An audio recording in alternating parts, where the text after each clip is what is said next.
žrtva latentnog ateizma vjernika, i onda je to zaista problem. Sad što se tiče hrišćanstva, vi znate da mi teolozi, da se naša univerziteća nema mantiju, ima mantiju do i propoved, a mi teolozi vrlo mnogo da pričamo. Ali moram samo da dam jedan mali uvid kratak, možda mnogo da gnjavim, samo da razumem. Hrišćanstvo kada nastaje, hrišćanstvo nastaje na možda jednoj glavnoj osnovi, a to je, verovali ili ne, svetost ljudskog života. To je znači osnova hrišćanstva. I ono nastaje zapravo kao, možemo reći slobodno, današnjim rečima, kako smo to preveli, kao neka vrsta sekularne religije, jer ona nije bila državna u tome smislu. I sa druge strane, kažem, to ste verovatno svesni, hrišćanstvo se u početku optužuje za ateizam. A zašto? Zato što hrišćanstvo prosto negira sve ono što su religije tog vremena imale. Negira postojanje svetog mesta, svetog kulta, hramova i tako dalje, i insistira na svetosti ljudskog života. I to je već bilo smatrano alternativnim. S druge strane, verujem da smo učili rade, jedna od titula koja se Hristu pripisuje, to je Sin Božji, to je bila titula koja se pripisivala Rimskom imperatoru. Prema tome, kad vi dođete kao hrišćanin i kažete za mene je Hristos Sin Božji, vi ste time zapravo stavili prst u oko rimskoj državi. Jer vi time zapravo izvršite politički kulturni taj svet na glavači. Dakle, probajte samo to da zamislite. Dakle, prva 4-5 vekova, vidite možda tako nekako izvršiti periodizaciju, hrišćanstvo govori o svetosti života i posebno prva 3-4 veka govori o eskatologiji. To je još komplikovana reč.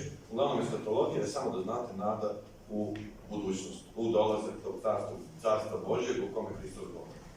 Sad, ako vi živite takvom jednom verom, vi ste onda spremni na razne žrtve, spremni na razne ideale, spremni na svašta. I to je nešto što je moguće nazvati levicom unutar hrišćanstva. To je taj titraj vere koji vas tera da nešto menja, da stalno budete drugačiji. Moment kad postajete državna religija, što hrišćanstvo postaje u 4. veku, ono eskatologiju spušta na zemlju, identifikuje sa državom i od tog momenta imate jedan novi koncept. Ja ovo sve ugrubo pričam, nije ovo baš sve tako jednostavno, ali pričam ugrubo, dolazimo do svetosti institucije. Dakle, od svetosti života do svetosti institucije. I zato danas često kada desnica govori o tradiciji i o tradicionalnim vrednostima, ona zapravo implicira i govori o svetosti institucije. To je zapravo suštinski dosta opasan koncept. Daću vam samo jedan primjer. Ako kažete da je, na primjer, brak svetinja po sebi, to je opasan koncept zato što u takvoj jednoj izjavi vi negirate zapravo individue, odnosno ličnosti koje učestvuju i koje izgrađuju tu zajednicu koja se naziva brakom. To znači, suštinski, kao posledicu, sve što se događa u braku, što god da bude u njemu, nasilje, što god, nije bitno, treba pregurati, treba izgurati zato što je on per se svetinja. I to je to. I nećemo o tomu što diskutujemo. I to je vrednost koja se mora čuvati sa svakom. To je dakle suština. Tako da kad gledate makar u ranom hrišćanstvu, možete jasno da očitate levicu, desnicu. Levicu u tom hrišćanstvu do 4. 5. veka, kad to mi karakterišemo, u tom titraju vere, želji da se menja, želji da bude drugačiji, tako dalje. Neću ovdje da vas upućujemo, ovi koji se bave više feminizmom, mogu da budu oduševljeni tim prvim vekovima hrišćanstva, jer to je bio vek verovatno najvećih društvenih angažmana žena, posebno u hrišćanskoj crkvi. Moment postanka državnom religijom dolazimo do institucija i svetosti samih institucija po sebi. Sa druge strane, ako krenemo u ovaj novi period istorije, vidjet ćemo također nešto vrlo značajno. Opet imamo, mnogi se pitaju zašto je crkva tako ide prema desnici, zašto je među desnica tako bliska. Imajte u vidu da na zapadu nastanak nacionalnog identiteta zapravo jeste u neku ruku vezan i za verske ratove, a vezan je kasnije za francusku revoluciju. Ali svi ovi pokreti, dakle, taj romantičarski nacionalizam nastaju i kao otklon od crkve. Dakle, čisto ovako slikovito, da taj razvoj ide ovako, nacionalno i crkveno. Možda nije dobar primjer, ali često volim da se našalim, i koji se bavite, verovatno znate, svako nije žalno. Za Adolfa Hitlera, koliko on suštinski nije podnosio hrišćanstvo. Dakle, njemu je bilo nacionalno fenomenalno, ali hrišćanstvo, toga se gade, imate njegov intervju gde govori. to najgora pošast koja je napala nemački narod. Šta se događalo kod nas? Ako uzmete naš prostor, ne samo Srbiju, nego čitav Balkan, imate nešto sasvim drugačije. Imate dva procesa.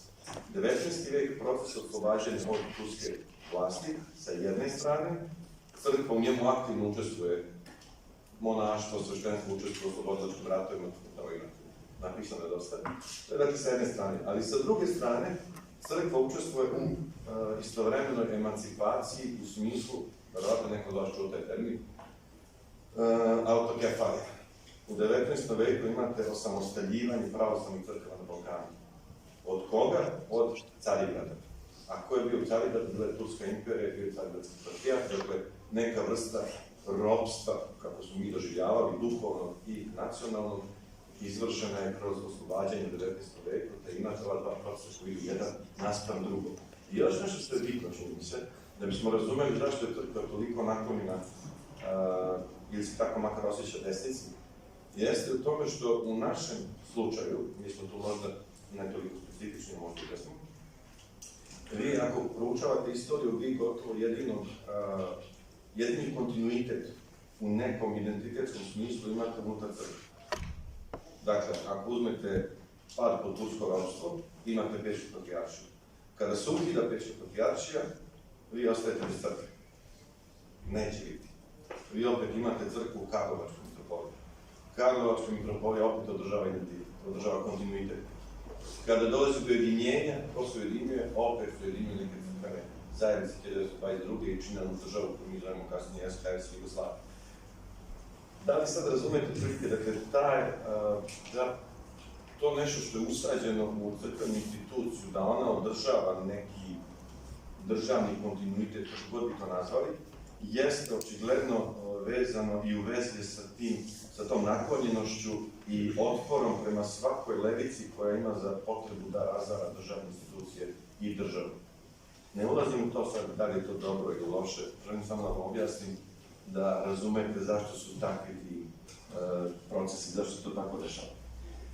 Sa druge strane, ako uzmete, i tu ću otprilike završati što neću više, sa druge strane, ako uzmete, Ruska pravoslavna crkva je dala jedan dokument 2000. godine, Osnovi socijalne misli Ruske pravoslavne crkve, isti takav ili vrlo sličan dokument, malo drugačiji, oba su online dostupna, donela je Carigradska patrijaršija, zove se Za život sveta. I ako čitate oba ta dokumenta, oni su puni izraza u kojima se nacionalizam optužuju. Dakle, desnica nacionalizam se optužuju kao jeres, kao grej i tako dalje. Međutim, vama je jasno da, pored te deklarativne osude, to nije dovoljno, morate uraditi mnogo više i na praktičnom planu, što je svakako mnogo teže. Zato mi, kad govorimo o desnici, desnica nije nešto, kako bih rekao, strano za nas. Pa sad kažemo, rast desnice, radi to porast crkve. Bože moj, živjeli smo sa desnicom, živimo, crkva s tim nije umirala zbog toga. Živjeli sa levicom i sa desnicom. Ono što je problem sa desnicom često, to je upravo ovaj kolektivistički pristup. Zato što kolektivistički pristup zapravo ne dozvoljava protiv svake savremenosti i protiv bilo kakve promjene. A crkva u sebi, kao sam malo pre rekao, uvijek mora zadržavati ovu levičarsku komponentu, dakle komponentu eskatologije, komponentu promjene, menjanja, odnosno interpretacije vere za svako doba koje dolazi. I tu je sad naš sukob suštinski sa desnicom, jer desnica zapravo ne dozvoljava tako nešto. Zato često je moje iskustvo da razgovarate s nekim koje kaže ja sam desnica, pravoslavni Srbin i tako dalje. Prvo pitanje koje se upućuje jeste, a gde ti radiš, ja kažem na fakultetu, ekumenista. On nema pojma ništa o tome, ali, da, on ne zna ništa o tome, jer da on ne dozvoljava da se bilo šta može menjati u crkvi. Dakle, crkva treba da bude jedan muzej koji će prenositi na isti način, bez ikakve interpretacije, one tradicije i modele kakvi su bili oduvek, što je zapravo suštinski izdaja za nas izdaja hrišćanske vere, to nije dopustivo. Tako da je to sad komplikovano. Mi smo imali pokušaje, nažalost nisu dovoljno po meni ni shvaćeni, niti se dovoljno razumeju. Imali smo pokušaje tipa Justina Popovića, koji je pokušavao da prihvatajući desnicu, prihvatajući taj nacionalni narativ, istovremeno izvrši njegovu korekciju. To su finese, što kažu đavo u detaljima. I vi to nekad ne primećujete, ali to su detalji. Dakle, desnica uvek govori o kolektivu. Šta znači kolektiv? Kolektiv podrazumeva zapravo da ste vi beslovesna masa u suštini, vi ste potrebni u nekom smislu promišljanja. To je ono što je Hitler bio oduševljen kada dođe na skup, bio oduševljen geometrijom ljudi, kad postavite ljude kao hoćice. Dakle, to je ta slika kako vi želite. Naprimjer, Justin Popović, kada piše o svetosavlju kao filozofiji života, on koristi jedan mali korektiv, izgleda tako beznačajno i besmisleno, zapravo strašno važan, strašno bitan. On ne koristi uopšte izraz kolektiv, nego stalno insistiran izrazu zajednica i ličnost. Što potpuno menja igricu. To znači da vi ovaj nacionalni desničarski model filtrirate, propuštate kroz sito i pokušavate da iz njega izvučete nešto sasvim drugo. To znači, umesto beslovesnih individua, da izvučete ličnosti, da izvučete nešto drugo. To bi značilo insistiranje na obrazovanju, edukaciji i tako dalje, što vi često možda i ne vidite, ali to bi bilo neophodno ako se zaista zalažete za ove ideale. I ono što je interesantno kao fenomen jeste da porast globalizacije zapravo izaziva i porast desnice u svetu, a istovremeno sociolozi govore o tome da zapravo desnica kao otpor završava na isti način kao i globalizacija protiv koje se borimo, ali na mikroplanu. Zato što umesto te homogenizacije protiv koje se borite na globalnom planu, u nacionalnom okviru, nacionalističkom, vi završavate u homogenizaciji u svom lokalnom malom prostoru, čime se isključuje svaka mogućnost, svaki vid kritike.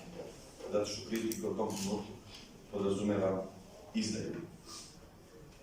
Dobro, neću više dosta, samo hoću da kažem, crkva suštinski, kao što je počinjala svoju istoriju, tako i danas, ako se to desi, onda je to njena tragedija, ali ona mora zadržati ovu dijalektiku desnice i levice, jer to je jedino što može zapravo čuvati na istinski način njen identitet. I desnica ne mora biti neminovno loša, posebno sada u procesu rastakanja svih kolektivnih identiteta, ona ne mora biti neminovno loša koliko imate korektiv, što znam da je vrlo teško, ali jeste neki izazov, jeste jedan poziv za kreativno preosmišljavanje ovih pojmova. Tako da to je nešto ako uvodno samo, što bismo mogli reći, a počnemo da diskutujemo više. Hvala vam puno, profesore. Profesore Vekoviću, sada je profesor Rastojović napomenuo tu svetost institucija koje je kasnije hrišćanstvo, konkretno da govorimo o tome, koje je prenelo sa svetosti ljudskog života na svetost institucije. Da li se možda to danas naročito vidi u tim demohrišćanskim partijama i partijama koji stvari pokušavaju da na neki način odbrane te neke ideale ili porodicu, ili da li možda u stvari paradoks to što te demohrišćanske, nazovi hrišćanske partije, u stvari nemaju toliko bliske veze sa crkvom? Dobro, ja mogu da ustanem da govorim dok stojim, ipak je ovo moje slušalice. Naravno, pre nego što bilo što kažem, moram da kažem da je moje veliko zadovoljstvo što sam ovde zajedno sa dr. Čiškarić i sa profesorom Jovićem, pogotovo zbog toga što nam se profesor Jović u najnovijoj akreditaciji pridružio, pa će biti češći gost na Fakultetu političkih nauka, a nadam se možda čak i vi. Ja sam već na... Vi ste po studijama na prođa, da. Tako da, osjećajte se kao kod svoje kuće. Drugi deo zahvalnice je za moje klinice. Ja ne znam da li vi znate ko su moji klinici, to su Jelda Petar, Žoni, Jelda Veselica, Čeda Božić i svi ostali koji su bili prošle godine na master studijama i koji su zajedno sa profesorom Krstićem otvorili ovaj centar i imaju sjajne inicijative, sjajne ideje i meni je zaista drago što ste vi odlučili da petak popodne ugrelo sunce da budete svi ovde u ovolikom broju, a ja vama obećavam da oni nisu morali da dođu ovde zbog mene. Ali zašto ste vi zapravo ovde? Zato što ima nešto trulo u svemu. ajmo sad da probamo da budemo intelektualno izazovni, ajde, moj argument bio da je uspon desnice zaista nešto trulo u svetu i mi od rada na fakultetu političkih nauka, mi volimo da postavljamo ta ogromna pitanja neka, za koja često nema odgovora, većina vaših pitanja koje mi je izazovila. Ima nešto trulo u svetu, uspon desnice je nešto što mi svakako vidimo svojim očima i sada se pitamo kakvu ulogu ima tu crkva i vi postavite pitanje da li je to pobjeda ili poraz crkve. Meni se to nije baš nešto svidjelo u početku, jer ne znam na koju crkvu mislim i na koji deo sveta mislimo, jer desnica nije samo fenomen zapadne Evrope i možda SAD-a od Trumpa i sve šta se tamo dešavalo. Ali kako vi baš hoćete da se fokusiramo na zapadnu Evropu, ali onda opet imamo jedan drugi problem. Zapadna Evropa je deo sveta u kojem je funkcioniše teza o sekularizaciji. Zapadna Evropa je jedini deo sveta gde opada religioznost već unazad koliko veće godina i onda je teško da probate da nađete taj uticaj koji vi hoćete da ovde pronađete. Sada, ono što je pričao profesor Jović je da desnica uvek postoji tu i da crkva je uvek imala nekakav odnos prema toj ono desnici, ali mi u oblasti ovoj u kojoj sam i ja, većina vas znate, politikologija religije ili religija i politika, mi imamo dve glavne osobine. Mi uvek kasnimo i mi uvek pokušavamo da nešto ljudima naknadno objasnimo. Obe stvari su ono loše, jer o samoj desnici je, kao što ste vi rekli, napisano mnogo radova, postoji mnogo istraživanja, jel da? I onda se jave ljudi iz oblasti religije i kažu, da, ali ne možeš da radiš desnicu, a da ne obratiš pažnju na ulogu religije i crkve, i to važi za svaku oblast istraživanja. Kad otvorite bilo koju knjigu, vidit ćete da autori se bave nekom temom X, ali se niko nije bavio religijom. Sada, da li ima zaista prostora ovde za religiju? Ja nisam baš toliko siguran. I sad ja znam da vi ste vrlo očekivali da ćemo svi govoriti negde da kako je religija mnogo bitna stvar, crkva mnogo bitna stvar, okej, da, ali moja uloga je sad da probam da vas malo uzdrmam ovdje. Ali kada kažete sad o čemu ste vi govorili, je ta hrišćanske vrednosti, to, dragi moji, postoji od 1980. godina u Sjedinjenim Američkim Državama. Od 1980. godina, od jedne čuvene predsjedničke kampanje, ja sam pričali o tome, sećate se, Hilda Regan i Jimmy Carter, prvi put u svojoj predsjedničkoj debati uzimaju religiju kao neki važan aspekt svog govora koji se obraća Sjedinjenim Američkim Državama. I to je ta neka prekretnica. Prekretnica gde se pravi ceo pokret koji se zove Christian Right. Hrišćanska desnica u Americi koja zaista ima, evo su ovo se važno saživite, koja zaista ima važnu političku ulogu u životu SAD-a. Ali to nije samo SAD. SAD je uvek odličan primer, međutim kada kažete desnica, Čeda Božić mi nije ovde, on se inače bavi Izraelom, i ovim simboličkim promjenama u Izraelu, i u Izraelu ima jedna anegdota da ljudi koji su desnica su oni koji se uvek voze u kolima iza. Ali nekako je došlo do neke promene da sada desnica u Izraelu može da uzme volan. Je samo Izrael, ajmo počnemo sa Indijom. U Indiji je na vlasti, većina mojih studenata zna, Bharatiya Janata partija, to je tekst, buk desnica partija koja ne odvojila od religije i time se bavi peta. Ali gde to sada ubacuje crkvu? Zato bi bilo, čini se, zato je moj uvodni deo bio da možda je bolje da kažemo religija. Jer desnica nije samo fenomen zapadne Evrope ili nekog zapadnog sveta, ali verujem da vas to interesuje mnogo više od Izraela i Indije. I onda, prvo ono pitanje na koje mi moramo dati odgovor ovde je u stvari prvi deo ove tribine, uspon na desnice. Kako možete da objasnite uspon na desnice? Uspon na desnice ne možete da objasnite religijom. Ali je religija važan deo celokupnog projekta. Ja odbijam te argumente koji su striktno vezani za religiju, zato što se ona uvek kalemi na nešto drugo. Ajde, možete krenuti od 2008. godine, od jedne velike svjetske ekonomske krize. Imali ste neki lom u društvu, imate jednu institucionalnu krizu Evropske unije, jel da? Učili ste o tome. Dolazi do neke krize u društvu, neke egzistencijalne krize, i to se sve dešava u posljednjih 20 godina. 2010. godina Angela Merkel, ona je Angela Mati, odnosno Muti, kaže u avgustu da je multikulturalni model u Nemačkoj propao. Odmah nakon nje Sarkozy kaže isto to da je onaj francuski multikulturni model propao.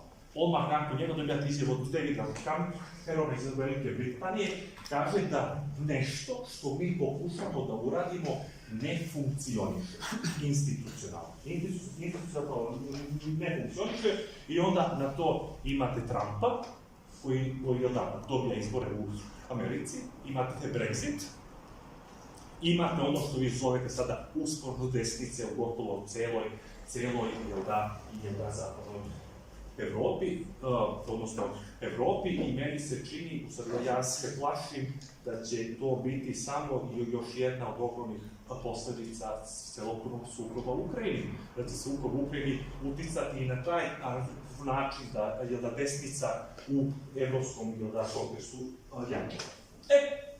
Sada, otkud ovdje ja, posle što su me klinci pozvali, ja sam 2019. godine bio u nekoj konferenciji u Parizu. I konferencija je baš bila na ovu temu, većina autora iz Amerike i iz zapadne Evrope, i svako je pričao o usponu desnice u svojim zemljama, i tu smo, bilo nas je možda 30-ak, i došli smo do nekih zaključaka šta desnica koristi, između ostalog, a što ima neke veze s religijom.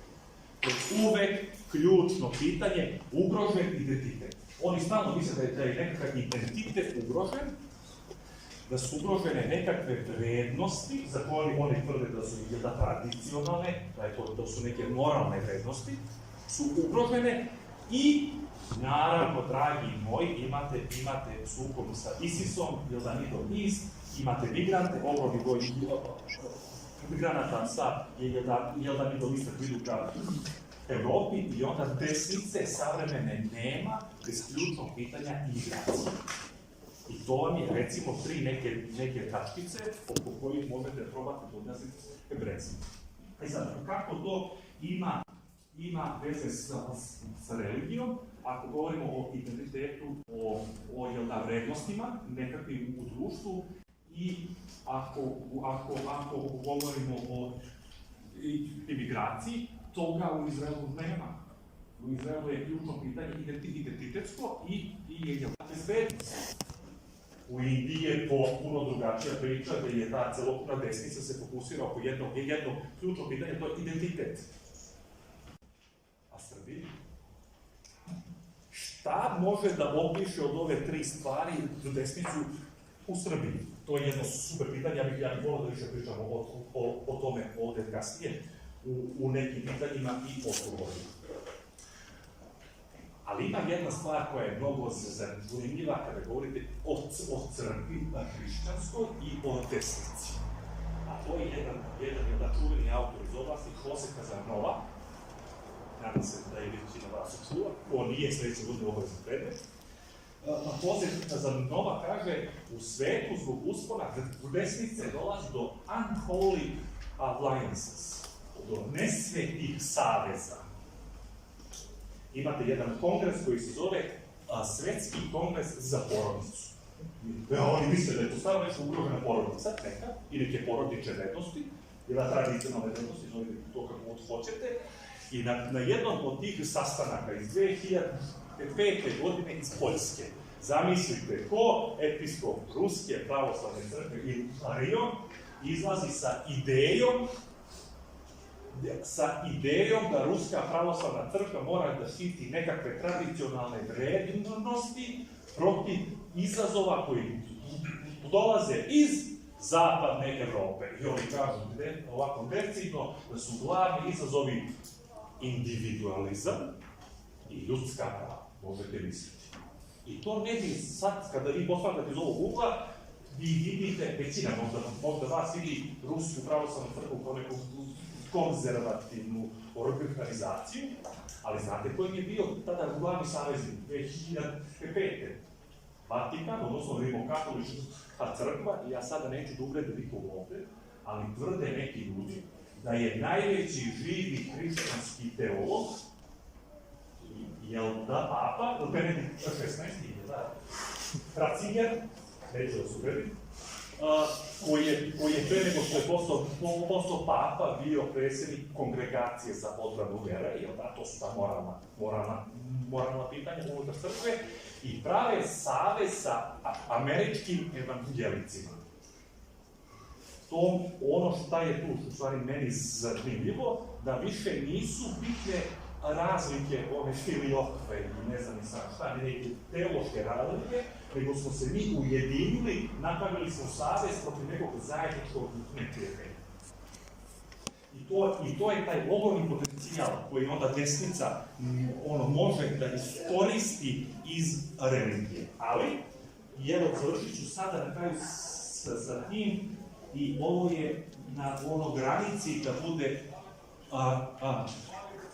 rasizam. Na granici. Kazanova kaže da su to culture wars. To su različiti ratovi između kultura i vrednosti, kako naše društvo bi trebalo da izgleda. Sada, šta je kada govorimo o imigraciji? Kada kažete imigracija u zapadnoj Evropi, desnica kaže da je to anti-islam, uvek. A to u Srbiji čini mi se da nije slučaj, recimo, meni se čini, šta je na granici da bude rasizam? Ja sam vas učio i to znate, nemojte da se brukam ovde, da je najbolji časopis iz političkih nauka američka revija za političke nauke. 4 autora iz Švedske objave rad kako desnica uspeva da unese ono što je strah u društvu. Jer to oni pokušaju da rade. Strah, to je neka kultura straha, i kako oni uspevaju da dobijaju tolike glasove u društvima koja su ateizirana do nekog nivoa. I oni kažu ovako, ja ću sa tim završiti. Kaže ovako, kako je vaš ime? Da, kaže ovako, svi mi, kad smo se rodili, dobijamo neki imunni sistem. To je neki prirodni imunni sistem koji ti dobijaš kada se rodiš kao bebe. Pored tog imunnog sistema imamo i stečeni imunni sistem. Stečeni imunni sistem je to kada se kao deca igraju, prljaju se i dobijaju nekakav imunni sistem. I oni kažu čemu služi imunni sistem? Imunni sistem služi da vas zaštiti od virusa. Kada virus uđe u jedan telo, vaš imunni sistem ima zadatak da se odbrani od virusa. Oni tvrde da postoji još jedna vrsta imunnog sistema, koji je behavioralni imunni sistem. Behavioralni imunni sistem koji je sačinjen od toga, od vaše kulture, od vrednosti, ideala, religije, utako načina kako živite u nekom društvu. I njihov argument je u stvari bio da desnica pokušava da iskoristi ideju da ona prikaže imigraciju kao virus. Zato kažem da je to borderline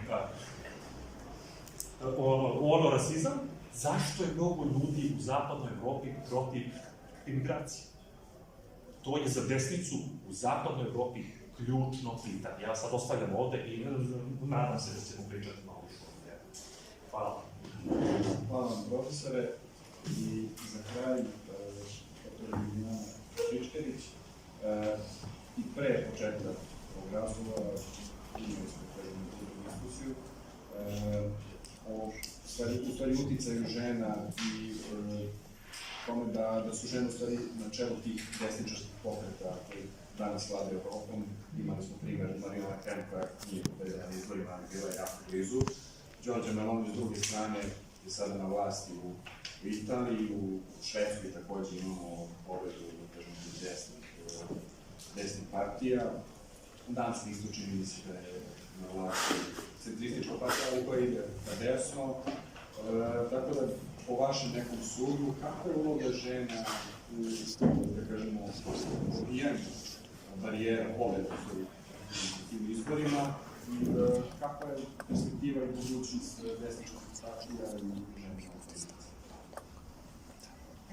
Evo ovako, prvo znači, ja dolazim iz Instituta društvenih nauka, ali kažem povremeno i držim predavanja ovde na fakultetu, na predmetu, na masteru rod i politika.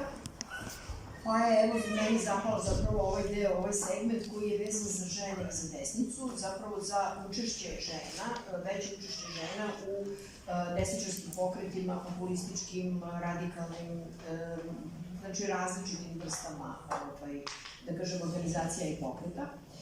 E sad, ima nekoliko stvari koje ja želim da unapred ovako na neki način demistifikujem, da ne bi bilo da se prosto da nemate neku pogrešnu percepciju oko uopšte participacije i reprezentacije žena kako u politici, tako i u društvu.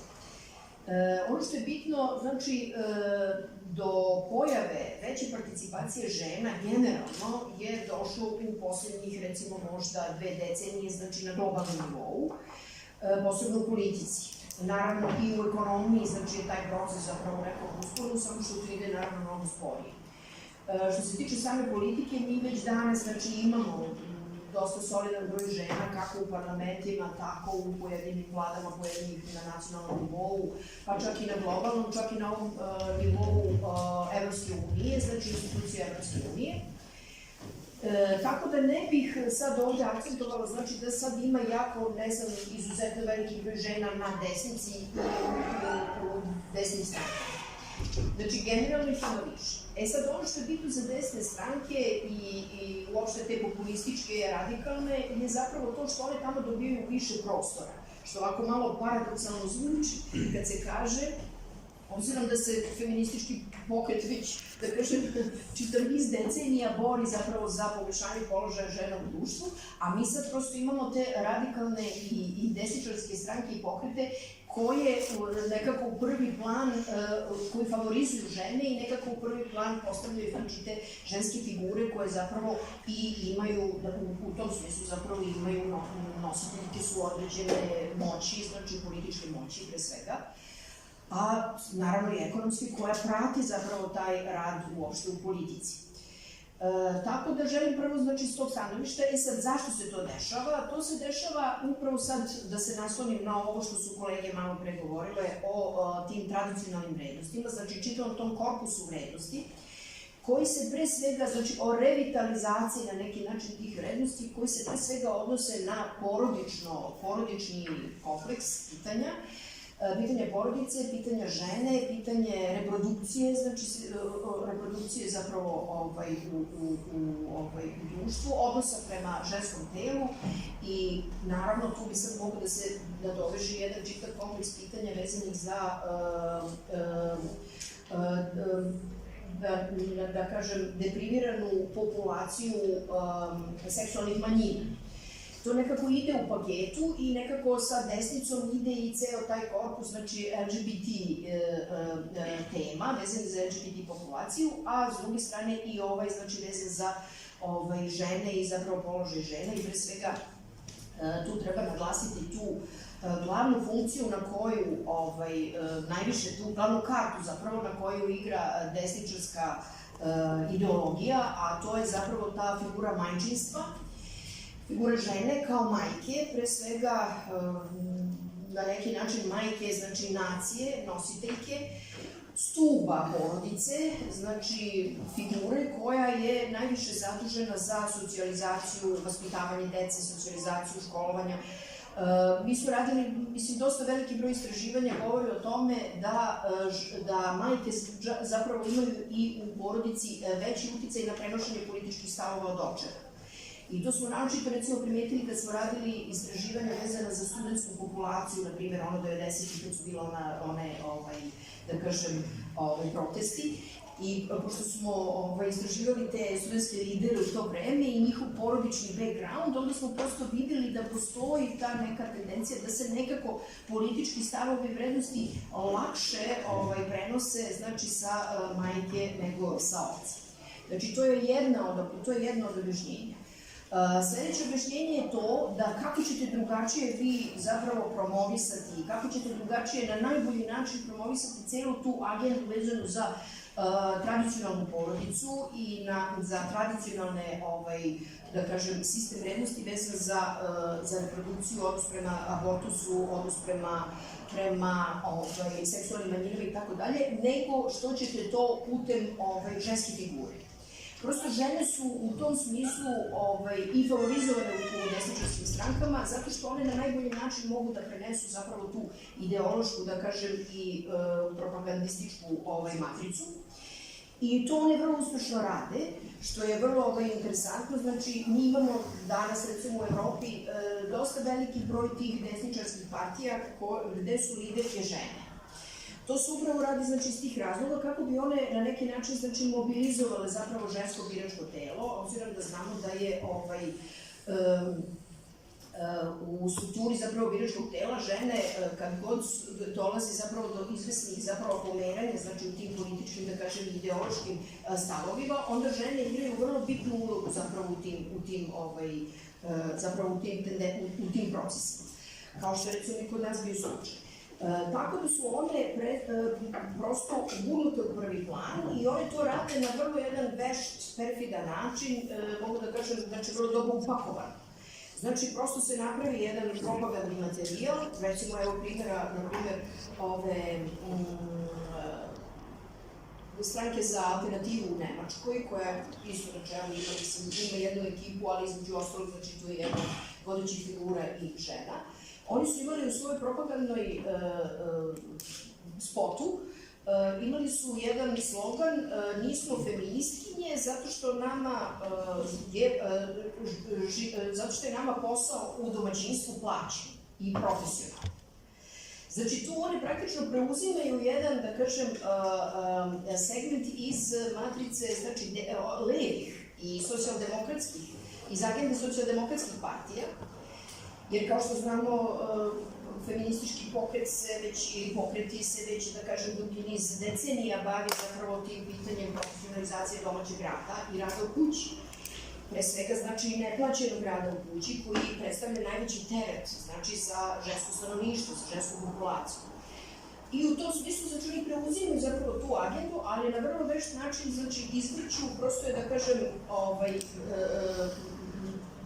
predstavljaju na neki način izvrgavanje ruglu čitav taj koncept feministički, u tom smislu da feminizam nije to o čemu vi pričate, jer je feminizam za njih retoričko pitanje i oni smatruju da je to neka kvazi nauka, kvazi ideologija koja se bavi pre svega izjednačavanjem muškaraca i žena po pitanju položaja u društvu, što naravno apsolutno, znači, ne stoji i što apsolutno nema veze, znači, sa naukom i sa naučnim dostignućima u tom segmentu, jer se upravo čitav svi feministički pokreti u suštini bave, znači, ne izjednačavanjem muškaraca i žena, već pre svega poštovanjem razlika. I pre svega, znači, ujedinjenjem tih razlika i po mogućstvu, znači, interakcijom i međusobnom, zapravo, komunikacijom i povezivanjem na neki način muške i ženske populacije po pitanju prosto stvaranja neke zajedničke životne, da kažem, produkcije. Tako da u tom smislu prosto ceo taj, da kažem, feministički kompleks pitanja oni dovode na neki način i u problem, znači problematizuju u tom smislu što žele zapravo da marginalizuju, minimiziraju i u krajnjoj liniji zapravo da depolitizuju zapravo taj proces, taj zapravo uopšte pojam feminizma i pojam položaja žena, a pre svega naročito su osetljivi na rodnu ravnopravnost kao jedan od, da kažem, jedno od paradigmi, znači vezano za taj. Znači, to je zapravo jedno od objašnjenja zašto se žene favorizuju u ovim strankama. Međutim, treba demistifikovati još jednu stvar, da se po pitanju političkih stavova i levih i desnih, muška i ženska populacija ne razlikuje toliko koliko smo mi mislili da je to. Ili kao što neke ideologije pokušavaju zapravo da predstave.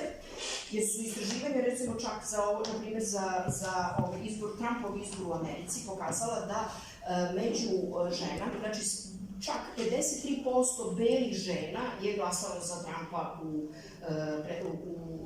izbornom tom ciklusu. Tako da što je zapravo izuzetno veliki broj. Tako da onda možemo da kažemo slobodno da se prosto i da žene jednostavno nisu, znači ništa ni manje ni više prijemčive na radikalne, desničarske, ekstremističke ili već ne znam kakve stavove.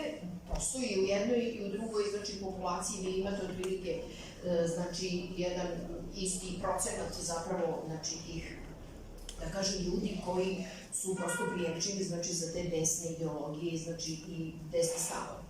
Tako da i tu treba ipak napraviti, znači, neku razliku. Recimo, ako pogledamo žene u tim desnim strankama, mislim, možemo ih onako grubo, tipski podeliti na one koje su u prvom planu, znači koje mi svi vidimo i koje su, recimo, u mnogim ovim partijama, da ja ne napravim sada, znači, to je Nemačka, Danska, Norveška, Francuska, evo sad Italija, znači, po najnovije, znači, onda kad se odmaknemo, znači, i po ovim drugim i latinoameričkim i drugim zemljama, tako da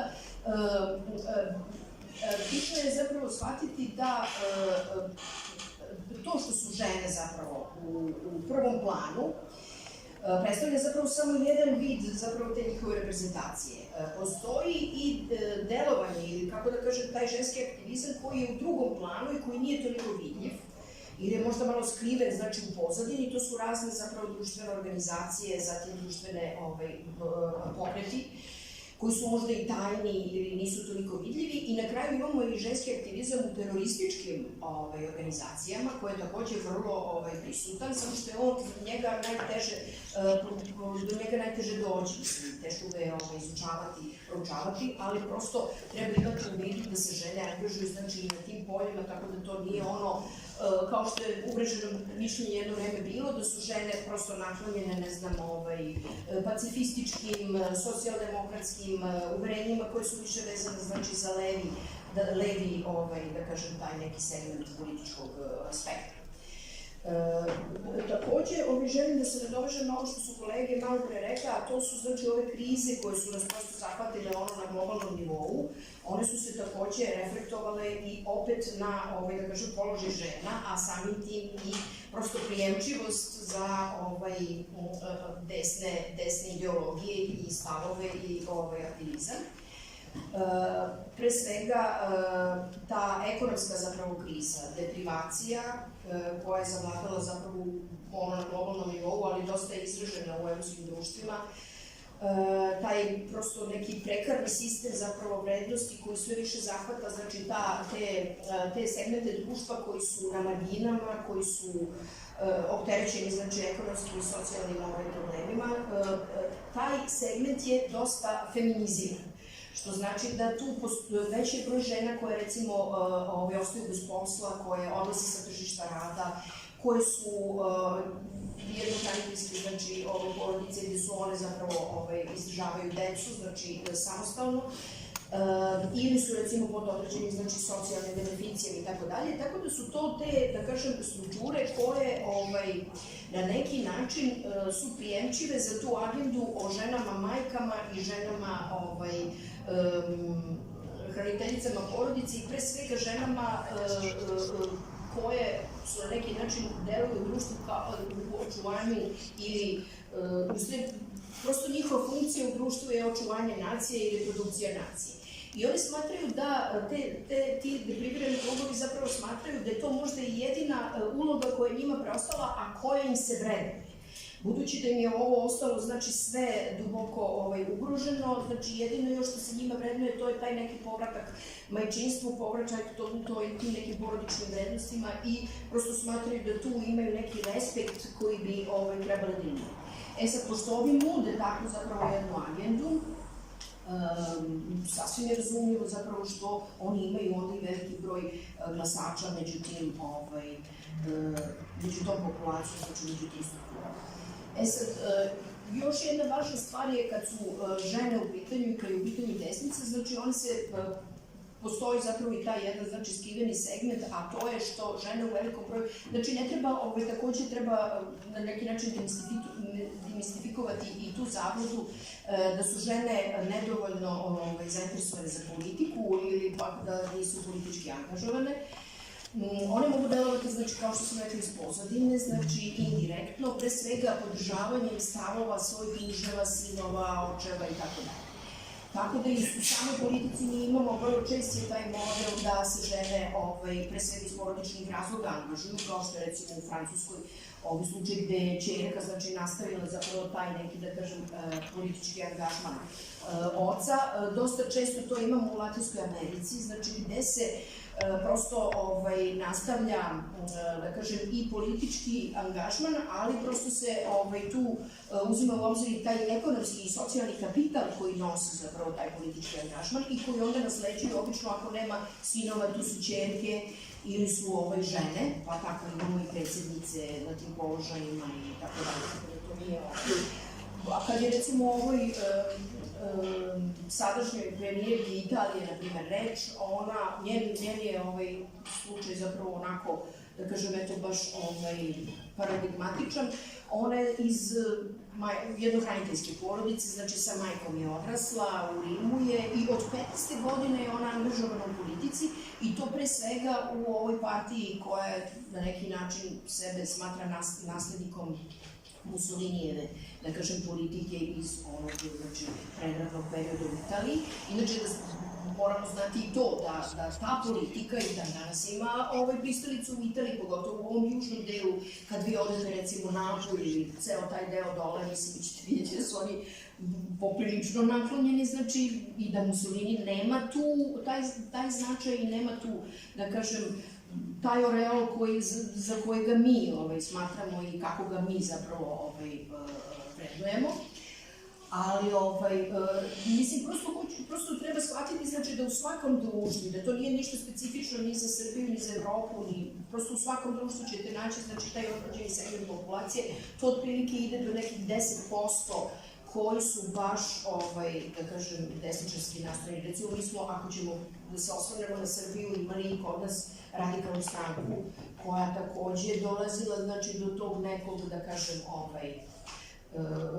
nekog procenta. Ali, otprilike, kada druga je sad stvar što postoje ove druge populističke i, da kažem, desno orijentisane partije, koje sada rabe na neki način i upotrebljavaju, zloupotrebljavaju, znači, tu agendu od desnice, pre svega iz populističkih razloga, znači, zato što prosto dolaze do što većeg broja glasača, što je.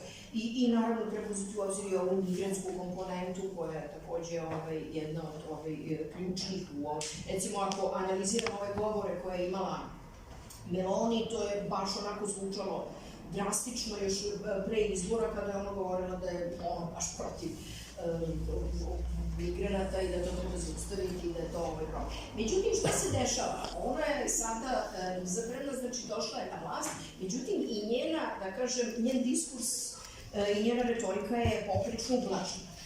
Što znači, mislim, i ta desnica se ponaša, znači, onako kako je, prosto kad je u opoziciji, kad je u naletu, kad je u naboju, znači, kad ona prosto mora da ostvari, znači, neki svoj, da kažem, da bude primetna u politici i da dođe zapravo do nekih poena, ona će se naravno što radikalnije plasirati te svoje stavove, a naravno kada budu uključeni, ili kao što smo imali recimo kod nas, mi znamo da je SNS prosto nastao iz radikalne stranke, tako da to ništa nije prosto su oni, znači mi možemo tačno da pratimo tokom vremena kako oni menjaju zapravo njihov ideološki zapravo diskusiji, kako se oni ponašaju, kako populistički to sve deluje. Znači da ne ulazim sad, to je sad jedan drugi problem. Ali htela sam zapravo da kažem ili recimo mogu da se osvrnem na Dveri, na primjer, kod nas. To je, na primjer, interesantna grupacija, baš po pitanju zapravo žena u ovom društvu i ovoga svega što se dešava. Te desničarske stranke, one vrlo često čak i, šta je tu problem, što ove levičarske i socijaldemokratske su prosto ispustile, da kažem, taj segment ženske populacije, položaja žena i uopšte tog odnosa prema ženskom biračkom telu. I onda su naravno ovo uskočili da prosto iskoriste to, znači, za taj neki svoj, jer prosto prirodno i normalno, sad se nadovežem i na ove hrišćanske vrednosti, pre svega ne bi se nija toliko bavila hrišćanskim vrednostima koliko bi se bavila crkvom zapravo u ovom političkom smislu, znači instrumentalizacijom crkve i politizacijom crkve. Jer kod nas je zapravo to na delu, mislim. To je jedan, jer bilo ko da se malo dublje bavi proučavanjem, znači, našeg odnosa političkih partija prema crkvi i vicevere, mislim, shvatio bi zapravo da se radi, znači, o jednom čistom obliku politizacije, koji je pre svega iz populističkih razloga i koji je čisto pragmatično, lukrativno ili već ne znam kako usmeren, znači, u zavisnosti od toga. To, recimo, možemo da vidimo i na primjeru gej parade, znači LGBT populacije, bilo kog oblika, ili recimo odnosa prema trans osobama. Znači, htela sam da kažem da čitav taj segment pitanja koji na neki način ujedinjuje, znači, crkvu i desnicu, vezan je za porodične odnose, za brak, za abortus, za pitanje vantelesne oplodnje, trans osoba, istopolnih zajednica i tako dalje. Znači, to su problemi kojima se zapravo i jedni i drugi bave, zato što su prosto zgodni, eto tako mislim.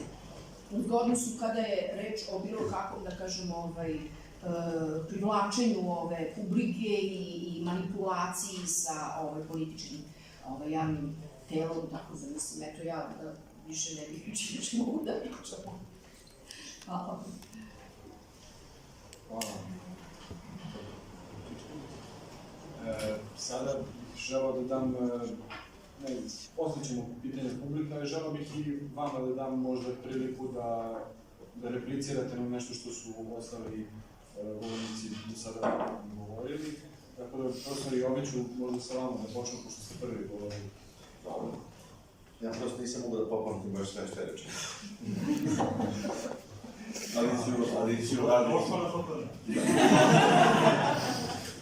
Ali ću pokušati nešto da kažem.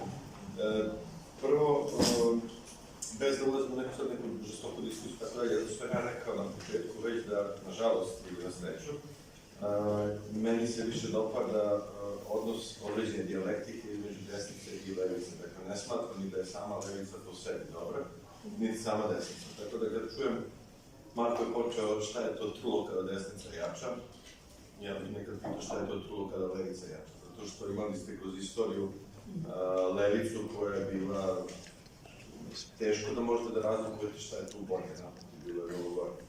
Dakle, jedni i drugi su imali svoje, da tako kažemo, blistave epizode francuske revolucije, pa nadalje. Isto tako, ovdje, kako bih rekao, mnogo pitanja postavljeno u smislu onoga što ja često zovem pojavnost. Znači, vi kad kažete levica, samo se čovjek se zapita šta je to levica danas, a šta je to desnica. Ti pojmovi kao da više ne znači ono što su nekad značili. Mnogo je primjera takvih, kao evo, danas gledate, to bi malo mogo možda bolje, ali kad gledate danas, na primjer, život u, ne znam, istočnoj Nemačkoj, koja je bila socijalistička država, danas neke od tih vrednosti na koje se ona zalagala su, možemo reći, slobodno destere, više nisu levičnosti. Da ne pričamo o Rumuniji i vremenu Čučesku, koja je deklarativno bila levica, a zapravo je imala u sebi izuzetno jako i različnu komponentu nacionalnu. Tako da, ti pojmovi su kompleksni, zato je teško o tome tako jednostavno govoriti.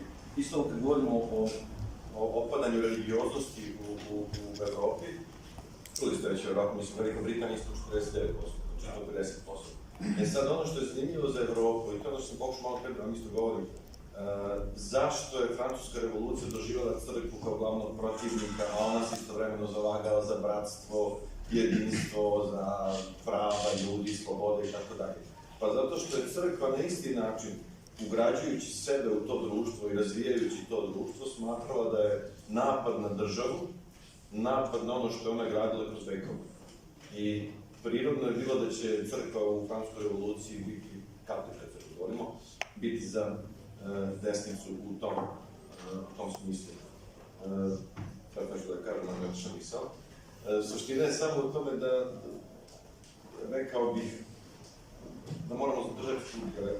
Druga stvar, izgradnja ovog društva, to sam htio da kažem, 49% pala je religioznost. Međutim, to, kad vi kažete 49% ljudi veruje, su hrišćani u Britaniji, i sad ovdje mi odmah kažemo, pa to je strašno, ali to, a mislite da smo mi bolji da ćemo 85%. Mi imamo to formalno 85%, ne znam, Rumunija je kulturi još bila najreligioznija zemlja, ne znam, koliko postotaka, ali ovdje imate tu pojavnu stvarnost, 49% ljudi koji se pojavno izražavaju, ali vi imate istovremeno, ja bih to tako nazvao, društvo koje je jako dugo na nekim hrišćanskim idealima građana.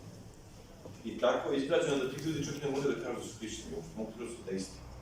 Ali oni čak i kao ateisti žive svesni i nesvesni oni ideale koje je hrišćanstvo zapravo ugradilo u to društvo. To su neki primjer. A najslađi su mi primjeri koje možete imati u vašem ličnom odnosu, u vašem ličnom životu.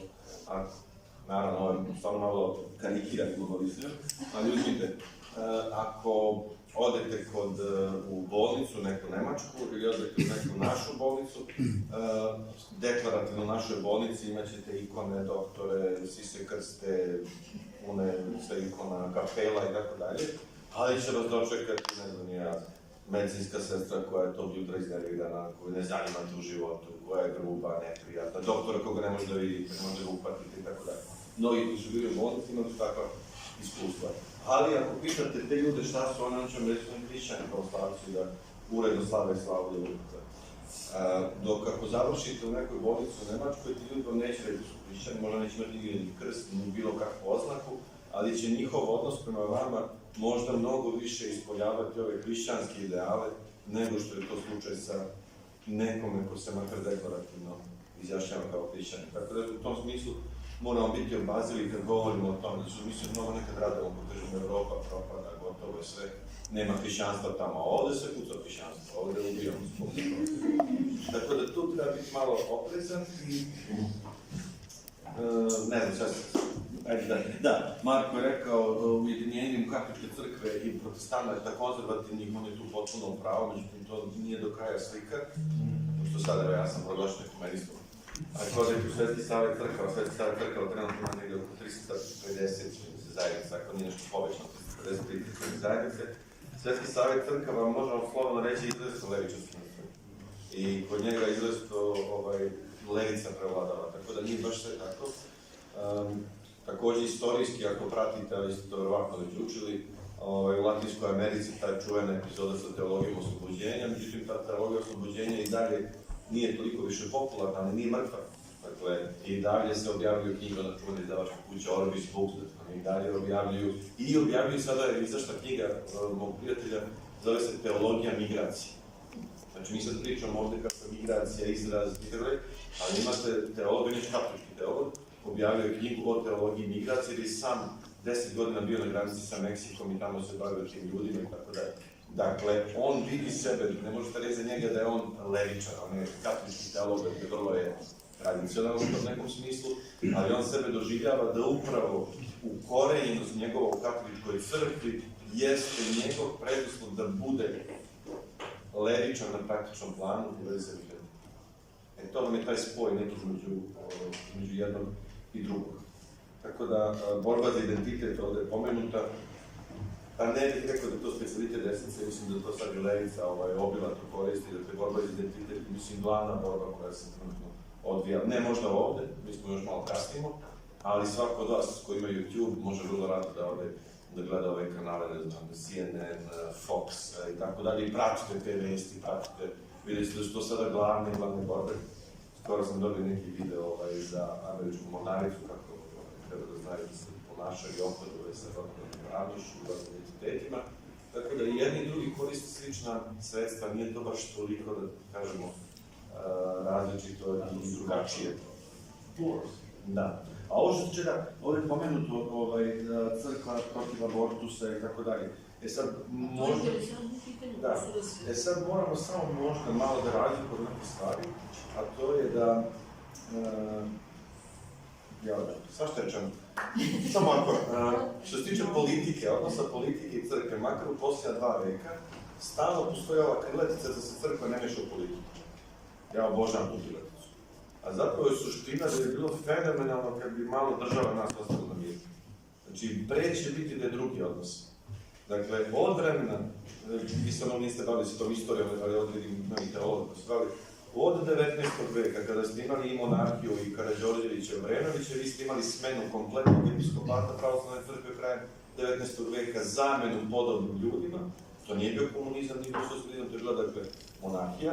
Pa posle toga ste imali period, ne znam, uvođenja konkordata u Prvom svetskom ratu, pa ste imali Prvi svetski rat, pa između dva svetska rata, pa vreme socijalizma, dakle, između dva svetska rata uopšte nije to tako bajno, divno i sjajno. Dakle, država konstantno želi da izvrši utjecaj na crkvu, a od Drugog svjetskog rata, to tek da ne govorimo o tome, taj utjecaj je bio još veći u smislu da je država bukvalno sve što je mogla umešala se u crkvu maksimalno koliko je mogla.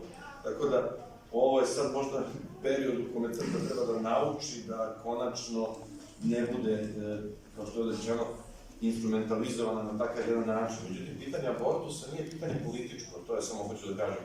Crkva ima pitanja koja su deo njenih verovanja, deo njene vere. Vi s tim možda se slažete, da se ne slažete. Ona nije zajednica koja vas primorava da budete njeni član, ili slobodno stupate u crkvu, dakle, to nije pitanje državljanstva, bilo čega, ako pristajete budete njen član. Ona ima određene vrednosti. Sad što te vrednosti korespondiraju sa nekim političkim partijama, političkim idejama, to opet ne možemo reći da je to krivica crkve. Dakle, crkva ima svoje neko uverenje, mislim da potpuno ima pravo da kao društveni igrač na ovoj slobodnoj utakmici u kojoj svi učestvujemo, da ima pravo da iznosi svoje stavove. Mislim da istina ne postoji, svi imamo svoje istine, da imamo mi pravo na svoje istine. I često opet vraćam se samo na to i završavam, to neću više, tebe uvek. Pratite samo tu razliku između pojavnog i onog što je istinsko. Kada ovdje sad kažemo uloga žena je samo da rađaju da bi uškole naciju, to jeste, ja bih stvarno se usudio da kažem da je to retorika koja pali mase, pali lampice.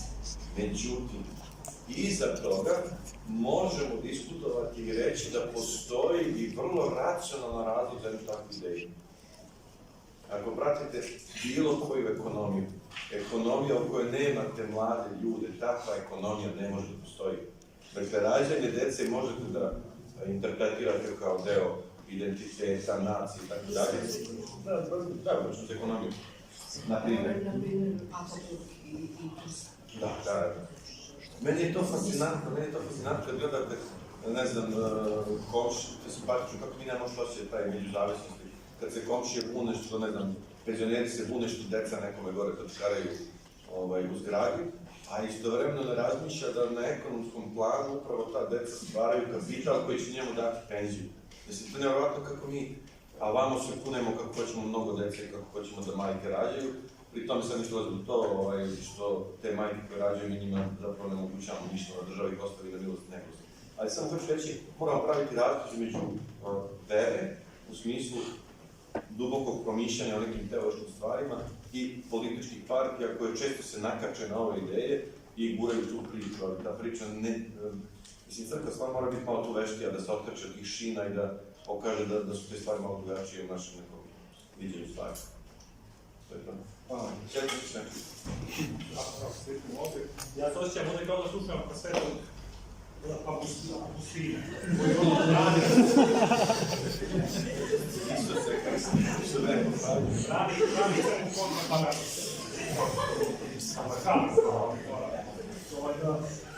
Imamo listu. Imamo listu. potpuno kao da je da se rekli hiljadu nekih stvari koje su komplikovane, a ono što je što ste vi rekli Moram nešto prekidati. A moram dok je pričao Marko, inspirisao me samo kako svi ovdje dok smo govorili, pa i Marko, govorimo o tome kako je levica zapravo negdje inherentno govorimo pozitivna. Dakle, nama tako jedno uverenje, i odakle uverenje da je to bolji sistem, da neko... Ne znam što loše ti vidim, samo ću reći. Opačite se. Želi se da izvoliš ali što svaka kada utjecati. Rekli su da je desnica da je nešto krug. Da. Duboko sam joj rekli.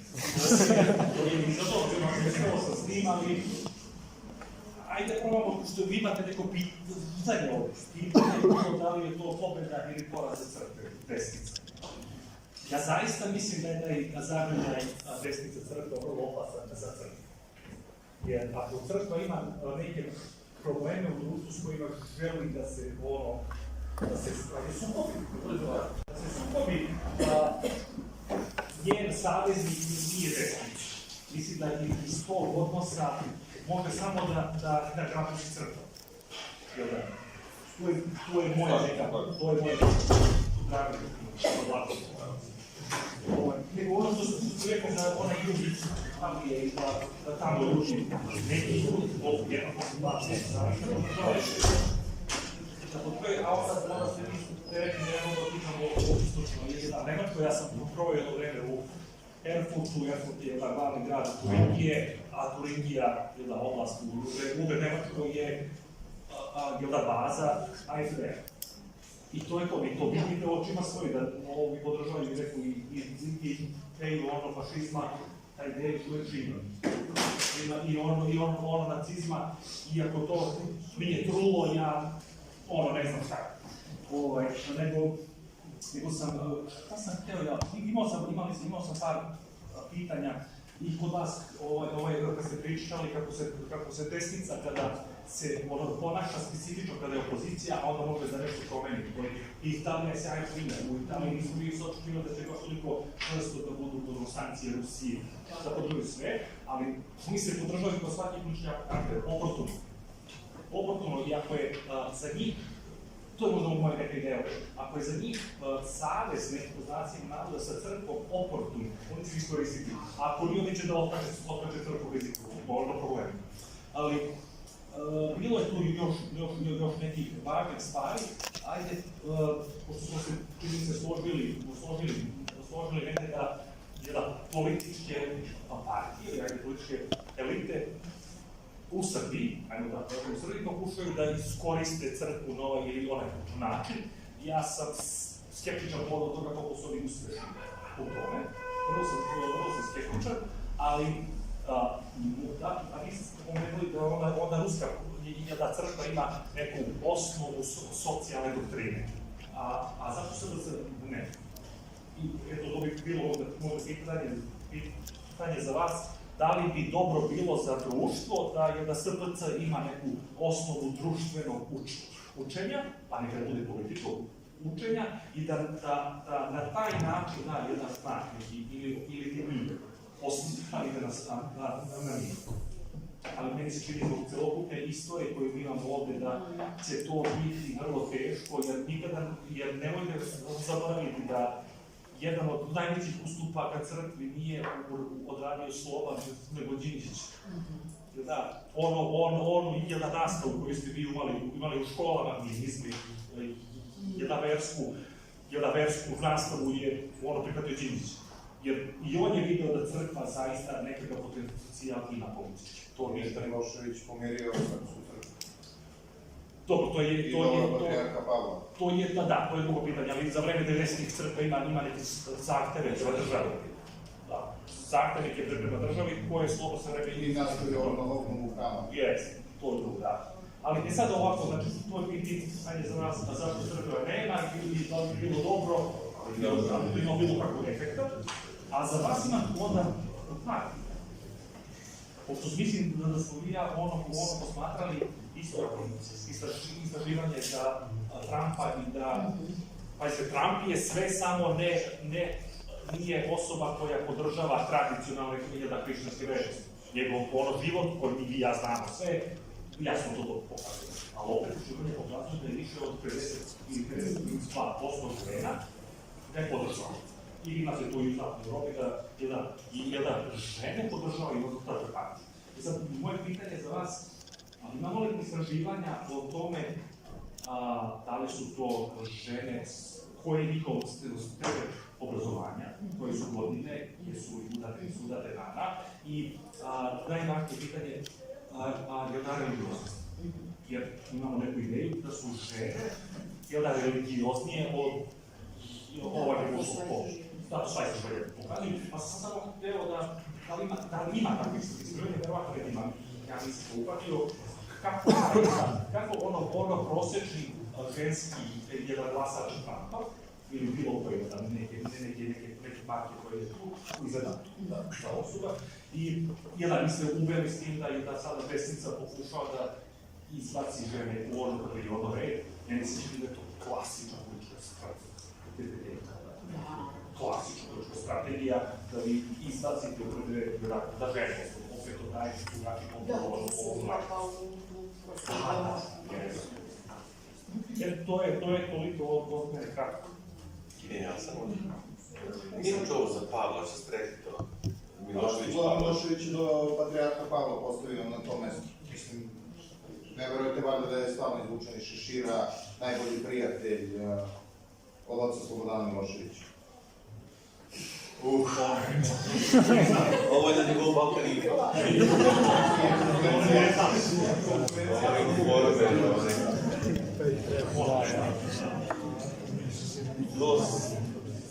Najiskrenije sam sigurno što ne može niko da tvrdi na takav način. Znači, to što su oni bili prijatelji, to stvarno ne bih veze. Znači, bila mnogo ljudi prijatelja. Ali, ja se samo sećam to kada je njegov izbor bio potpuni šok. Patrijarh Pavle bio potpuni šok kao izbor. I još nešto hoću da vam kažem. Nemojte uvek misliti da ukoliko utiče država i ukoliko država bira neke ljude, nemojte zaboraviti jedan faktor koji je presudan, a to je čovek. Čovek kao ličnost uvek vas iznenadi. Znači, nemojte misliti tako da mene oduševljavaju nekada teorije zavere zato što one potpuno isključuju ovu mogućnost da postoji čovek. Sve kao tako već određeno, sve već tu. Nije baš tako. Imate jedan klasičan primjer kako je komunistička partija izabrala patrijarha. Za taj slučaj makar znamo definitivno. To je slučaj patrijarha, na primjer, Vikentija Prodanova, 50. godine. I znate zašto je izabran? Izabran da reši makedonsko pitanje. Ili ga rešio? Na kraju su mislim da je to isto tačno. I postoji sumnja da je otrovan, jer prosto nikto da reši. Ali pazite, postavljen da reši sve završeno, kao stvar završena i izabran neće. German je postavljen najverovatnije 99% da je komunistička vlada izabrala, ali ono što će on uraditi kroz istoriju svoju zapravo mnogo je više uspešno bilo za crkvu. On je sačuvao crkvu od većih programa, blamaže, dakle nije dozvolio instrumentalizaciju, kakav god bio taj German. Upamtite da je Tito, da su tražili od njega da napiše pismo da bi Tito dobio Nobelovu nagradu za mir. Patrijarh je to odbio. A vi ga zovemo crveni patrijarh. Da bi danas neki odbili tako nešto. Kako da kažem, mnogo ti ljudi su imali integritet, bez obzira koji dovede. Pavle, malo sam se bavio njim i tako dalje, kogod da ga je doveo bio Božji promis. Znači, u vreme ratova imate takav čovjek koji nije toliko pravio iskliznuća. To je čudno, Tako da, to možda bio sam odgovor na to pitanje. Što se tiče izmirenja crkve, nije svojom došli izmirio crkvom, mislim na Ameriku, definitivno ne, tam definitivno ne. To su, mislim, drugi faktori bili u igri, ali neću sad tome. Sad sam baš bio u Australiji, nešto tamo isto. Dobro, što se tiče ovoga, rekao si da li je religija uopšte bitna, ja mislim da oni stalno radi istraživanje da li je bitna religija, pa onda kažu stepen poverenja u crkvu i toliko, i oni kažu evo je jako bitno. Osjećaj beznađa u društvu, vidite sami kakav je, ali crkva ima kapacitete, nažalost crkva ne koristi dovoljno svoje kapacitete i knjiži svesno. A ima svoje kapacitete, vidite samo koliko imate sveštenika, koliko crkava, koliko veroučitelja, to je armija ljudi, nego 5000 ljudi. Armija ljudi, pošaljite poruku šta želite da iskomunicirate sa njima i vi vrlo lako možete dobiti jednu jaku i moćnu priču. To što koristite od crkve. Mislim, kad kažete nekome, pa imamo veronauku, oni kao ja da imamo. Tako nekako nismo dovoljno osvješćeni s čime raspolažemo, a kao što i sami znate ovdje u društvu, najmanja vrednost koja postoji jesu ljudski resursi. Znači to je stvar koju najmanje cijenimo. Znači sve cijenimo, fabriku, neko sve, ali ljudski resursi to apsolutno ništa. I zato danas imamo vozače i šudanje. Dakle, to. A što se tiče ovoga pitanja, da li bi nama odgovaralo, prvo mi nemamo takav dokument, zato što smo mi preveli ruski dokument. Znači mi preveli smo ruski dokument na srpski jezik i smatramo da je to već dovoljno. Carigrad je preveo svoj dokument na srpski jezik i smatramo da je to dovoljno. A postoji nešto što je za nas, ne znam da je specifično, razmišljate o tome, ali postoji nešto da prostor na kome smo mi je toliko fluidan, da po meni je čak i pametnije za crkvu da trenutno ne piše nikakav takav dokument, jer se plašim da će biti demantovana za 3 godine. Osnovna koncepcija ruske misli, ko bude čitao, otvorite onaj deo, na primjer, o ratu. To je demantovano. Znači, istorija je demantovala taj deo. Zato što se stvari prebrzo desilo. Tamo se govori koji rat je opravdan, koji nije i tako dalje. Pročitajte to, prilagodite ovoj situaciji sada i vidjet ćete da to više ne odgovara činjeničnom stanju. Nekad je, mi u hrišćanstvu, u pravoslavlju kažemo, moramo poštovati svetost vremena. Nekada je potrebno da ostavite neke stvari, da prođe neko vreme, pa da onda njima date neki sud, ne može da o njima sudite. Tako da mislim da ova fluidnost koja je evidentna kod nas, uzmite od 90. godine, da li ste imali 3 godine mira?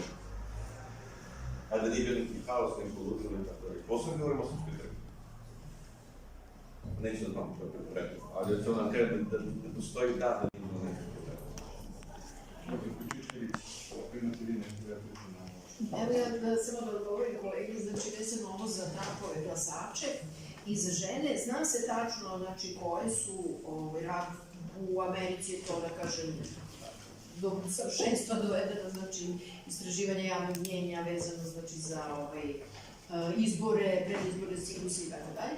A u ovom slučaju, znači kad su ove žene u pitanju, to su žene koje su obrazovane, koje su pripadaju srednjoj klasi, otprilike, bele. Znači, tu se ne radi o ovoj manjinskoj, ili već ne zovem manjinskom populacijom, hispanoameričku, mislim i da kažem, afroameričku, jel da, ne mogu da ih nazovem jer prosto oni, to su ogromni segmenti populacije unutar američkog društva i američko društvo zbog toga funkcioniše znači na jedinstven način koji ne može da se uporedi znači ni sa jednom i drugom državom na svetu, ali i otprilike znači ustanovljen je izvestan stepen znači više religioznosti. Bez obzira što kažemo da Trump prosto uopšte kao figura ne figurira.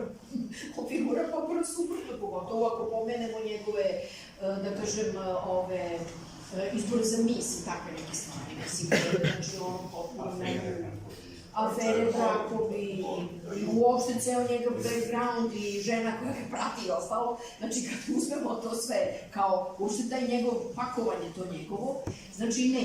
Međutim, tu su prosto odigrale, to je ono što je bitno što kod ovakvih priča, to su kompleksne stvari. Znači tu se mora uzimati kontekst čitav. I tu je strahovito veliki broj faktora u igri kada analiziramo znači, svaki pojedinačni slučaj od ovih, kao što je slučaj Trumpa ili kao što je slučaj sad u Italiji ili u Nemačkoj, recimo, isto specifično. Tako, Francuska, znači isto potpuno. Jeste, jer upravo kažu da, recimo, kod ovih zemalja koje su kolonijalne zemlje, znači koje imaju taj neki, da kažem, kolonijalni background, kod njih je prvo specifičan, postoji taj jedan segment stanovništva i kod žene i kod muškaraca koji se, znači, prosto odnosi drugačije prema tom migrantskom stanovništvu, prema multikulturalnom društvu, prema tim tekovinama, tim vrednostima zapravo koje prosto ljudskih prava, da ih nazovem, znači upadaju u taj korpus ljudskih prava, poštovanje, zaštite ljudskih prava. I tu imamo sad, opet iz druge strane, kažu čak i za ove koje su gore, ove nordijsko-skandinavske zemlje, koje imaju taj jedan specifičan, da kažem, kulturološki background i model i taj racionalni sistem vrednosti, znači koji se daleko razlikuje od prosto i njihova, znači ta protestantska vrednost ima jedan potpuno drugačije utemeljenje i sistem vrednosti se poprilično tu postoje znači, razlike, da to takođe utiče na odnos prema, i prema migrantskoj populaciji, prema svim ovim pitanjima koje smo govorili. I odnosu religije prema politike i mislim tom odnosu. Ja imam samo jedan komentar, možem. Pa govoriti kako. Sad dok smo pričali, stalno govorimo o tome obrazovanju, ko se gleda ko za koga glasa po obrazovanju. Ja mislim da ako vi budete se bavili, možda nije loše da se uveze još jedna kategorija, a to je da počnemo da merimo i IQ. Pa da vidimo, znači, jer obrazovanje može da zavisi gde se obrazovan, kako si obrazovan. Možemo dobro i IQ da radimo i da vršimo poređenje. Da to ne zatiremo. Da. Ono što je ono klasični sociološki pristup. Da. Obrazovanje i to se vidi. To su ljudi više obrazovani, Da, smatra se da je. su bogatiji, a ljudi koji su bogatiji, očekivati da budu malo otvoreni i ovako. To su te, i zato je zaista Amerika, ona je i istoriji.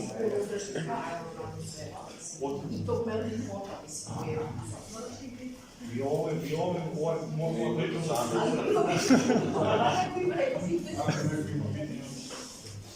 Imam ja jednu, to je konstatacija na komentar profesora Jovića. Rekli ste u jednom trenutku da politika treba da prestane da se meša u crkvu, međutim poznato je da 2000. godine, dakle nakon 5. oktobra, nekoliko dana nakon toga zaseda crkveni sinod, gde oni kažu da pozdravljaju zoru slobode i da imaju neke zahteve od države da im vrati imovinu, recimo. Tako da možete nekako da mi razjasnite to. Kažete da država, politika treba prestane da se meša u crkvu, međutim crkva aktivno i dan danas učestvuje u nekim političkim dešavanjima.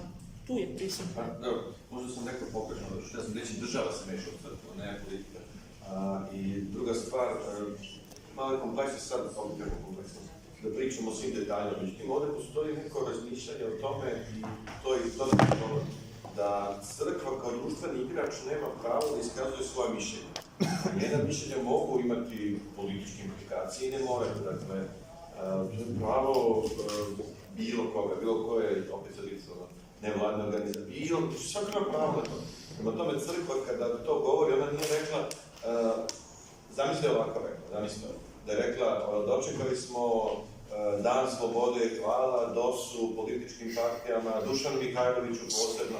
To je bilo politikanstvo. To je bilo politikanstvo jer vi direktno se identifikujete sa jednom partijom, sa jednim načinom mišljenja. I kada vi kažete, ne. A zar nije Sabor 50. godina isključivo zabranio politikanstvo? Znači što vi su izrastaje? Jeste, ali to znači mešanje i direktno identifikovanje sa bilo kojom političkom partijom. I to je bio problem sa arhitektom. Ja sam malo matar pa apartment u slom. Žarko Gavrilović, tad sveštenik Srpske pravoslavne crkve, on je osnovao Srpsku stranku. To je u stvari bio jedan arhitar i pokazatelj nesnalaženja. Ali nemojte da mislite sad da je to nešto čudno. U Sovjetskom savezu isto je bilo zabranjeno bavljenje politikom, ali u prvi prezidijum Sovjeta u vreme Gorbačova ulaze već sveštenici. Dakle, bih rekao, otvorila se jedna priča i mnogi su htjeli budu deo te priče. Ali na to sam mišljati, da država da se ne meša, a crkva ima po meni potpuno pravo i ne znam ko će ovde od vas da se bavi, bilo bi zanimljivo da se bavite, za mene je to fenomenalna priča, nažalost nikad nisu dobili i neće, da rade studenti u jednoj sekularnoj državi, koja je bila Srbija, ne sekularnoj, sekularističkoj, do vreme Miloševića mogu reći, imam mnogo razloga zašto govorim. Zamislite da on odlazi u Dayton i traži potpis patrijarha. Traži potpis patrijarha da patrijarh garantuje da će on, odnosno da daje blanko dokaz, da će on predstavljati Srbe u Bosni. U jednoj sekularnoj državi gdje on, ako se sećate, čovjek ne doje ništa, šta će njemu to je besmisleno. Posle Sabor povlači tu odluku i tako dalje. Ali opet nije politikanstvo, ni točno.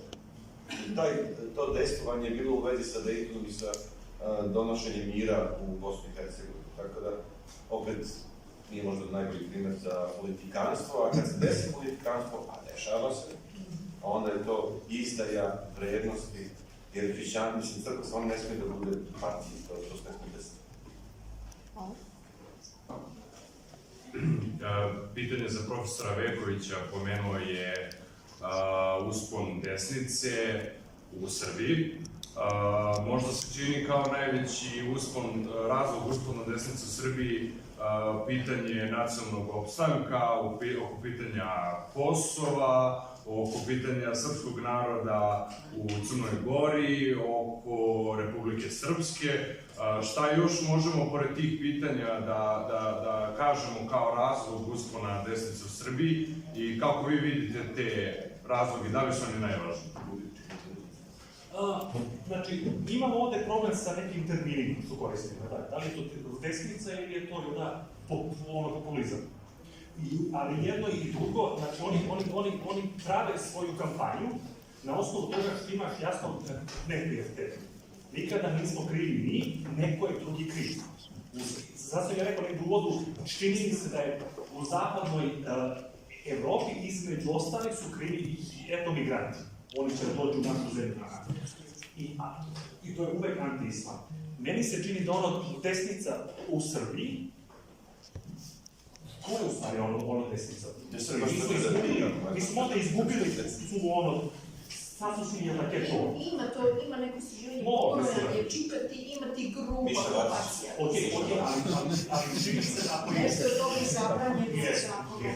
Ali oni idu na ono šta je jedan neprijatelj neki, meni se čini da je zajednički, jedan neprijatelj za sve, EU. Odnosno neka međunarodna zajednica, koja, ona sve što radi protivno tim interesima sada što ste vi rekli, kako su ih oni shvatili. Ali primate ono gde u Srbiji možete da uvučete crkvu, to je uvek Kosovo, da. Jer kada pričaš o Kosovu iz bilo kog ugla, ili desno ili onda levo, znači Kosovo, ne znam sad da li to bi trebalo tako da bude, meni se čini, nemam odgovor, ali Kosovo ne može bez crkve. I onda crkva tu ima neku važnu ulogu u nekom javnom jedanjenju. I sad ovo što ste vi govorili sad ovde, kada Ustav i ovaj zakon koji imamo obre crkvama i obre verskim zajednicama, oni vrlo jasno kažu su držali crkve odvojene, bla, bla, bla. Ali to kada kaže Ustav, i to je uporena perspektiva svih zemalja Evrope, to ne podrazumeva zid.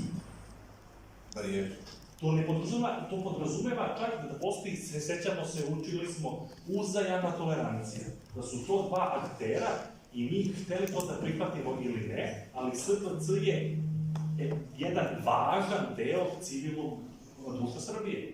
I ja mislim da niko ne želi da zabrani sada SPC-u da se ona izjasni ovome ili onome, ali ja imam, na primjer, onaj problem ako imamo neki sastanak po pitanju Kosova i onda deo onaj političke elite ode na sastanak sa crkvom. To mi, na primjer, bode oči.